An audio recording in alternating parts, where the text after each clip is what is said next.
Hello বন্ধুরা, এটা আমার ভাগ্নে, ওর আজ জন্মদিন। ওর নাম সোনাই আর কপিয়া। তোমরা ওকে আশীর্বাদ করবে। সেই ছোট্ট সোনাই, আজ তুই কতটা বড় হয়ে গেলি। মনুর তরফ থেকে অনেক অনেক ভালোবাসা ও আশীর্বাদ রইল। তোর মার বিয়ের ফটো, আমরা 3 বোন। তোর মার বউ ভাতের অনুষ্ঠানের ফটো, তোর মা স্বাদের অনুষ্ঠান, তখনও তুই পৃথিবীতেই আসিসনি।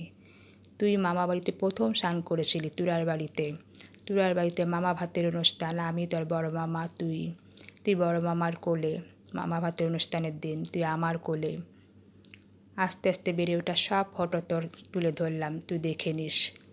ছোট্টবেলা সেই ছোট্ট ছোট্ট ফটো, বড়ে ওঠা ফটো সব আপলোড করলাম। মামা বাড়িতে প্রথম ডান্স করেছিলি, তোকে তুই বললে তুই তুরুত্তুর করে নেচে উঠতি। তুই সব ফটোগুলো দেখে নে। আস্তে আস্তে সব বেড়ে ওঠা ফটো, বড় হওয়ার ফটো সব আমি আপলোড করলাম, দেখে নিস, ঠিক আছে? তুই খুব খুব ভালো থাকিস, অনেক অনেক বড় হইস। মনু ও মেশোর তরফ থেকে অনেক অনেক আশীর্বাদ রইল, অনেক অনেক ভালোবাসা রইল, অনেক অনেক শুভেচ্ছা রইল। তুই খুব খুব ভালো থাকিস।